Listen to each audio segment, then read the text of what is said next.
Hello students, मैं सत्येंद्र शर्मा। और आज की वीडियो में हम लोग जो हमारा क्लास 10th का चैप्टर है वृत्तों से संबंधित क्षेत्रफल, उसकी एक्सरसाइज 12.1 करेंगे। इस एक्सरसाइज के कुछ क्वेश्चन नंबर 1, 2 एंड 3 हम लोगों ने प्रीवियस वीडियो में किए थे और इस वीडियो में हम लोग इसका क्वेश्चन नंबर 4 एंड 5 करेंगे। तो देखिए क्वेश्चन नंबर 4 क्या है। किसी कार के प्रत्येक पहिए का व्यास 80 सेंटीमीटर है। यदि कार 66 किलोमीटर प्रति घंटा की चाल से चल रही है तो 10 मिनट में प्रत्येक पहिया कितने चक्कर लगाती है या लगाएगा। तो यहाँ पे देखिए, एक तो हमारे व्यास गिवन है। क्या गिवन है? ये व्यास गिवन है। इस व्यास की सहायता से हमें आर मिल जाएगा। आर से क्या होगा, हम लोग उसकी परिधि निकाल लेंगे। आखिर हम परिधि क्यों निकालेंगे? तो कोई भी पहिया ये अपने एक चक्कर में जो दूरी चलता है वो उसकी परिधि के बराबर होती है, अर्थात एक चक्कर में चली गई दूरी निकाल लेंगे। उसके बाद ये कह रहा है यदि कार 66 किलोमीटर, कितना, 66 किलोमीटर प्रति घंटा की चाल से चल रहा है, अर्थात 66 किलोमीटर चलता है एक घंटे में, मीन्स 60 मिनट में चली गई दूरी कितनी है, 66 किलोमीटर। इसलिए एक मिनट में कितनी दूरी चलता है वो निकाल लेंगे। अब एक मिनट की दूरी हमें मालूम हो गई, तो कह रहा है 10 मिनट में, कितने में, 10 मिनट में कितनी दूरी चलेगा। हम उससे 10 से गुणा करके 10 मिनट में चली गई दूरी निकाल लेंगे। जब 10 मिनट में चली गई दूरी आ जाएगी, उसे एक चक्कर में चली गई दूरी से भाग कर देंगे। क्या मिल जाएगा हमें 10 मिनट में चक्करों की संख्या प्राप्त हो जाएगी। तो चलिए देखिए क्या है यहाँ पे, हल करते बेटा हम लोग इसे। दिया है यहाँ पे r इक्वल टू कितना होगा, 80/2 क्या है, सेंटीमीटर, जो कितना हो जाएगा आपका 40 सेंटीमीटर। अर्थात हमारे लिए क्या मिल गया, r मालूम हो गया। ठीक है, अब क्या है, पहिए द्वारा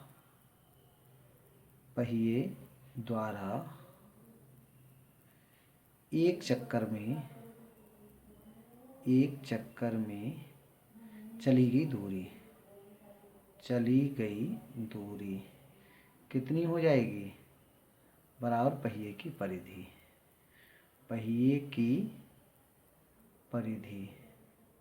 है ना। कोई भी पहिया एक चक्कर में कितनी दूरी चलेगा, अपने परिधि के बराबर। परिधि की सूत्र क्या होता है, 2πr, कितना, 2πr। हम क्या करें, इसको हमने 2πr से मल्टीप्लाई कर लिया, इसकी जो है बेटा वैल्यूज पुट करता हूँ।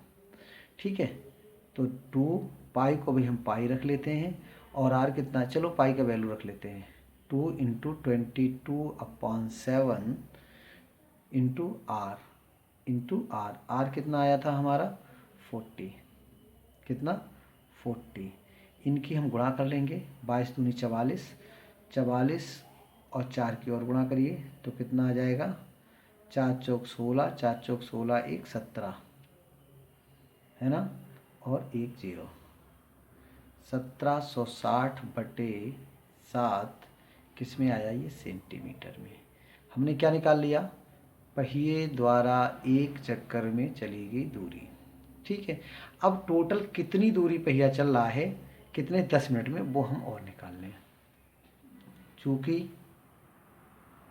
चूँकि देखो कार की यहाँ पे चाल दी है, जिस चाल से कार चलेगी पहिया उसी चाल से तो चलेंगे, है ना। तो हम यहाँ कार की जगह लिखेंगे पहिए। चूँकि पहिए की चाल बराबर कितनी है, 66 किलोमीटर प्रति घंटा, है ना, प्रति घंटा। ये हो जाएगा आपका 66,000 मीटर प्रति घंटा, है ना, 66,000 मीटर प्रति घंटा हो गया। या हम इसे कह सकते हैं, या बराबर ही हो जाएगा 66,000। और देखो जब हमने इसको 1000 से गुणा करा तो ये हो गया मीटर। अब हम 100 से और गुणा कर दें तो 2 जीरो और आ जाएंगे, पहले 3 जीरो, मतलब हमने 1000 से गुणा करा तो मीटर बना। अब हमने इसके लिए 100 से और गुणा कर दिया तो ये क्या बन गया आपका, सेंटीमीटर हो गया, सेंटीमीटर प्रति घंटा। इसका मतलब जानते हैं क्या हुआ, इसका मतलब हुआ कि ये कार पहिए की चाल इतने किलोमीटर प्रति घंटा मतलब 1 घंटे में इतनी सेंटीमीटर चलेगा। इसका मतलब क्या हुआ, इसलिए पहिए द्वारा 60 मिनट, 1 घंटा मतलब 60 मिनट में चली गई दूरी, 60 मिनट में चली गई दूरी कितनी हो जाएगी बेटा, ये हो जाएगी 6650। ठीक है, इसलिए पहिए द्वारा 1 मिनट में चली गई दूरी कितनी हो जाएगी, 66 1 2 3 4 5 0 बटे 60 एक जीरो से एक जीरो कट जाएगा, 6 से कट के यहाँ कितना आ जाएगा, 6 4 जीरो और बचेंगे। ठीक है, इसलिए हमें कितने में निकालना था, 10 मिनट में। पहिए द्वारा 10 मिनट में चली गई दूरी कितनी हो जाएगी, 11 4 टाइम 0 इंटू 10, मतलब क्या हो जाएगा, 11 के बाद आ जाएंगे आपके कितने जीरो, 50। ठीक है, 11 के बाद कितने जीरो आ गए, 50। इतने क्या, सेंटीमीटर। हमने पहले ही इस सब को किस में बना लिया था, सेंटीमीटर में बना लिया था। ठीक है, अब हमें निकालना क्या है, हमें क्या निकालना है, 10 मिनट में चक्रों की संख्या। इसलिए 10 मिनट में चक्रों की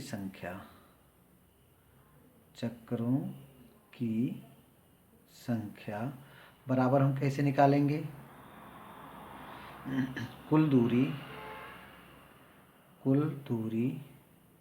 बटे एक चक्कर में चली गई दूरी, एक चक्कर में चली गई दूरी,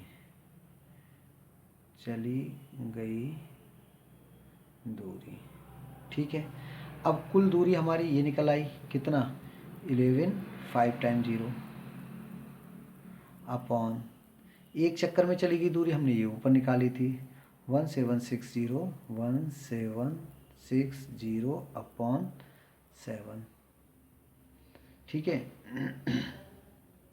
ठीक है। अब क्या करना है, 7 को ऊपर भेज देते हैं भाई, कितना, अच्छा 7 से ये कट जाएगा क्या, चलो ऊपर भेजते हैं तभी काटेंगे, 1 1 1 2 3 4 5 इंटू 7 अपॉन 176। ठीक है, और एक जीरो, क्या करें यहाँ पे, एक जीरो से एक जीरो कट गया, क्या ये 7 से कटेंगे, देखते हैं, 7 दूनी 14, कितना बचा 3, चलो ये 11 से काटते हैं इसे, देखो 11 से तो कट जाएगा, 11 एकन 11 11 एकन 11, कितना बचा 6, 11 छंग 66। ठीक है, ऊपर देखो कितना आ जाएगा, 11 एकन 11 और 4 बार 0। ठीक, उसके बाद 16 से कट जाएगा, चलो पहले 4 से काट लेते हैं, और वैसे चलो 4 से काटो, 4 चौक 16, 4 दूनी 8, 4 पंजे 20 और 2 जीरो, ये भी कट जाएगा। अभी कितना आएगा, 4 छंग 24, 4 छंग 24, कितना बचा, एक बचा, कितना हो गया 10, 4 दूनी 8, 4 पंजे 20। ठीक है, इनकी बेटा गुणा कर लेते हैं, बस यही आंसर आ जाएगा। तो कितना आ जाएगी, इनकी गुणा करके यहाँ लिख लेते हैं, देखो 7 पंजे 35, 7 दूनी 14 और 3 17, हासिल 1, 7 छंग 42 और 1 43, 43 75, कितना आंसर आ गया, 43 75 चक्कर लगाएगा कितनी देर में, 10 मिनट में। कितना लगाएगा चक्कर, 4375, 4375। ठीक है, अब अगला क्वेश्चन देखिए, कह रहा है निम्नलिखित में से सही उत्तर चुनिए तथा अपने उत्तर का औचित्य दीजिए। मतलब ये सही विकल्प वाला क्वेश्चन है, बट आपको सॉल्व करके लिखना है। सही विकल्प आपको इसमें से सिलेक्ट करना है सॉल्व करके। क्या है? यदि एक वृत्त का परिमाप और क्षेत्रफल संख्यात्मक रूप से बराबर हैं तो उस वृत्त की त्रिज्या कितनी होगी। मतलब एक ऐसा वृत्त है जिसका जब आपने परिमाप निकाला, यहाँ जो परिमाप है, परिमाप को कहते हैं हम लोग परिधि। वृत्त का परिमाप मतलब परिधि, और क्षेत्रफल हम लोग जानते हैं उनके संख्यात्मक मान बराबर हैं, संख्यात्मक मान बराबर हैं। तो कह रहा है उसकी त्रिज्या कितनी होगी। इनमें से हमारे सही विकल्प छूटना है, उसका औचित्य देना है। तो देखिए बेटा इसका सलीशन हम मान लेते हैं, माना वृत्त की त्रिज्या बराबर आर। क्या मान लिया हमने? आर। इसलिए वृत्त की परिधि कितनी हो जाएगी? परिधि का सूत्र क्या है? 2πr। ठीक है। तथा वृत्त का क्षेत्रफल, वृत्त का क्षेत्रफल का सूत्र क्या होता है? πr²। प्रश्नानुसार क्या दिया है हमारे लिए? ये कह रहा है वृत्त का क्षेत्रफल बराबर है वृत्त की परिधि। ठीक है। जब हम इनको बराबर करेंगे, वृत्त का क्षेत्रफल क्या होता है? πr² बराबर क्या? 2πr। देखो यहाँ पे तो हमारा r² है, तो एक r से ये r कट गया और पाई से पाई भी कट जाएगा। तो r यहाँ से कितना बचा? r कितना बचा? 2, है ना। तो हम क्या लिख देंगे? 2 मात्रक या 2 इकाई।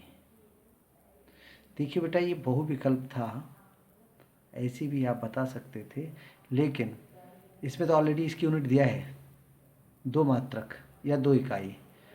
इसने मात्रक दिया तो ऑब्लिक हम मात्रक भी कह सकते हैं इसको, 2 इकाई या 2 मात्रक। तुम इसको मात्रक ही कह देना क्योंकि इसने मात्रक कहा है। ठीक है, कोई दिक्कत नहीं है। बट जब कभी भी एक ऐसी हम आर या कुछ क्षेत्रफल निकालते हैं, अगर क्षेत्रफल निकाला यूनिट नहीं मालूम है तो हम वर्ग इकाई या वर्ग मात्रक लिखते हैं। आर निकाला है तो उसको हम आर निकाला है तो हम इकाई या मात्रक लिखेंगे। ठीक है। अक्सर ये क्वेश्चन इंपॉर्टेंट क्वेश्चन है, यहाँ बहुविकल्प में पूछा है, लेकिन ये क्वेश्चन एग्जाम में ऐसे ही पूछा जाता है कि उस वृत्त की त्रिज्या ज्ञात कीजिए जिसका परिधि और क्षेत्रफल संख्यात्मक रूप से बराबर है। ठीक है। वहाँ ऑप्शन भी नहीं दिए होते, तो एक इम्पॉर्टेंट क्वेश्चन है एग्जाम की दृष्टि से, इसे आप एक बार देख लेंगे। अगली वीडियो में हम इसी चैप्टर का एक्सरसाइज 12.1 करेंगे। धन्यवाद।